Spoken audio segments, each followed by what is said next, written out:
Merhaba arkadaşlar, kanalıma hoş geldiniz. Bugün çok güzel bir modelle yine beraberiz. Güzel olduğu kadar da merak edilen bir modeli yapmaya çalışacağız bugün. Evet, hazırsanız hemen başlayalım. Modelimiz böyle çok güzel, tiril tiril duran, kaz ayağı da denilen bir model. Sürekli ceketlerde, yeleklerde, özellikle de bebek eşyasında kullanılan çok hoş, yapımı da bir o kadar kolay olan modelimizi yapalım. Ama ilk önce kanalıma abone olur, videolarımı beğenirseniz beni çok mutlu edersiniz. Ben ipimi hazırladım. Şişimin üzerine küçücük az sayıda ilmeğimi attım. Hemen başlamak istiyorum. Kenardan ilk ilmeğimi boş aldım. Yanındaki ilmeğimi ördüm. 2 ilmeğimi bir arada çıkarttım. Şişimin üzerine bir ilmek doladım. Aynı ilmeğin içinden bir ilmek daha çıkarttım.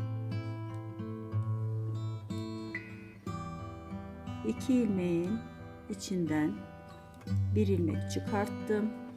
Şişimin üzerine doladım. Aynı ilmeklerin içinden bir ilmek daha çıkarttım.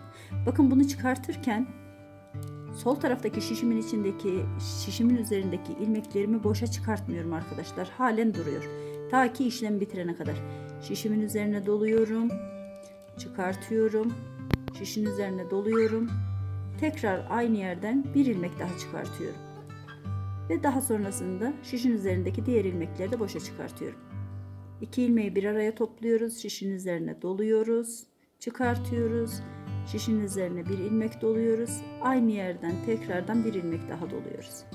Yani 2 tane ilmeğimizi 3 tane ilmek olarak yapıyoruz. Şişin üzerine dolamadan önce 2 ilmeği birleştiriyoruz. Doladık. Şişin üzerine bir ilmek attık. 3. ilmeğimizi de aynı delikten çıkarttıktan sonra diğer ilmeklerimizi boşa çıkartıyoruz.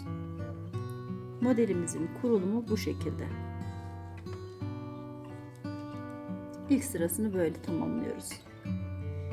2 ilmeğin içinden bir daha doladık 2. Sonuncuyu da çıkarttık, 3 ilmek çıkartıyoruz.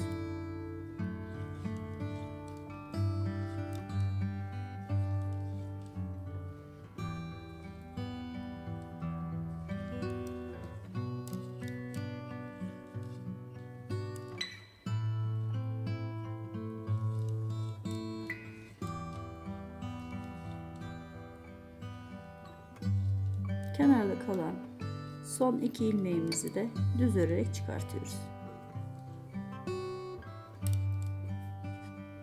Hemen modelimizin arka yüzüne geçtik arkadaşlar. Kenardaki ilk ilmeğimizi boş aldık. Yanındakini de ters ördük. Hemen yanındaki ilmeğimizi de ters ördük. Ortada bir ilmeğimiz vardı, onu ters ördük. Burada 2 ilmeğimizi toplayarak tek seferde çıkartıyoruz. Ortadaki tek ilmeğimizi ters. Bütün ilmeklerimizi ters örüyoruz ama 2 ilmeği birleştirip tek ilmek yapıyoruz arkadaşlar burada. Şöyle. Ortada boş dolayıp çıkarttığımız ilmeğimiz vardı. Onu örüyoruz tek başına.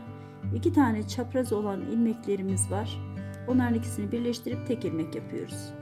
Ortadaki ilmeğimizi örüyoruz. Kenardaki 2 ilmeğimizi birleştirip tek ilmek şeklinde çıkartıyoruz.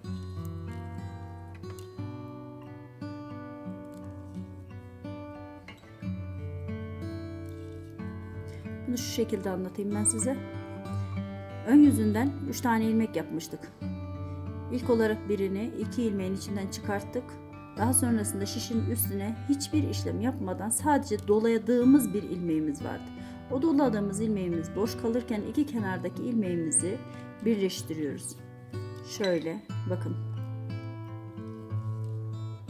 Birleştirdik.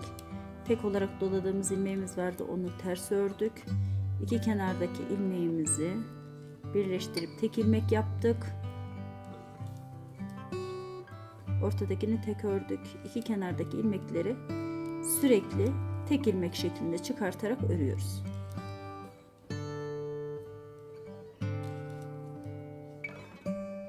Kenarda 3 tane ilmeğimiz var. ikisini ördük, birini ters aldık. Modelimiz arka yüzünden bu şekilde, ön yüzünden bu şekilde kurulumu oldu. Hemen ikinci modele geçelim. Üst üste yığıldığı zaman modelimiz kendini çok güzel gösterecektir. Bundan emin olabilirsiniz.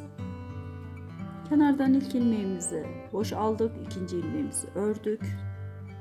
Daha sonrasında 2 tane ilmeğimizi birleştirdik.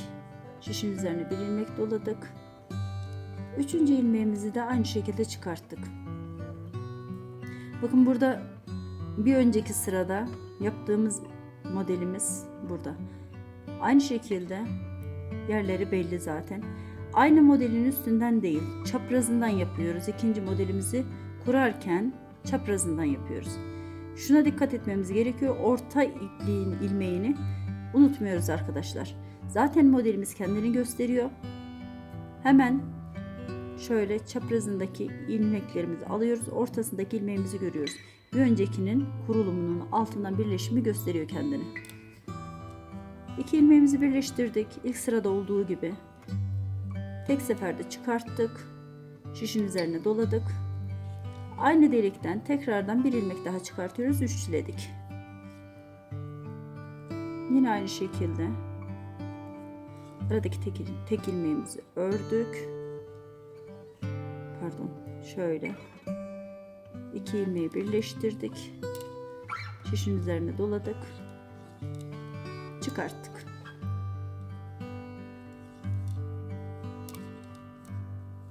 İki ilmekten 3 ilmek yapıyoruz arkadaşlar. Ama arka taraftan örerken o 2 ilmeğimizi tekrardan 3 ilmeğimizi tekrardan 2 ilmeğe çeviriyoruz. Çünkü ikisini bir defada çıkartıyoruz ve ilmek sayımız düşüyor. Bir artırıyoruz, bir eksiltiyoruz yani.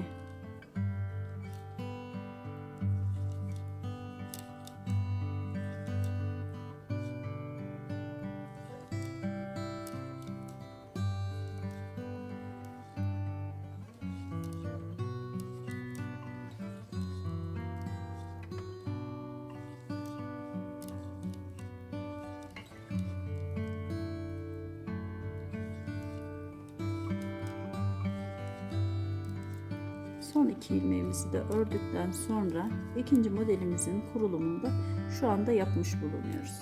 Hemen arka yüzüne geçelim. Arka yüzünde tekrar anlatmak istiyorum size. Kenardaki bir ilmeğimiz boş aldık. İkinciyi ördük. Hatta şöyle yapalım. İpimiz kendi tarafımızda olacak. İlk ilmeğimiz boş aldıktan sonra ikisini ördük. Aradaki tek ilmeğimizi ördük. Yine ikisini bir arada aldık.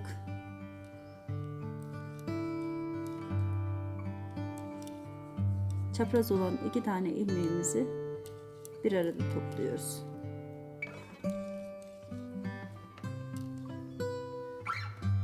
Ortadaki tek ilmeğimizi ördük.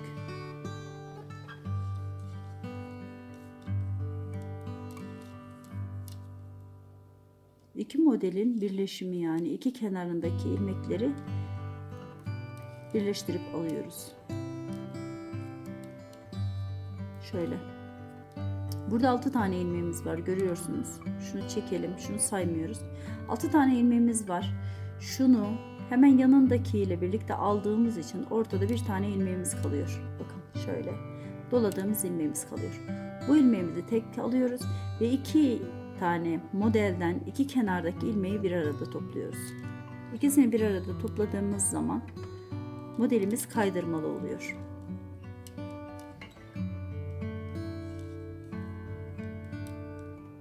Ortadaki tek ilmeğimi ördüm.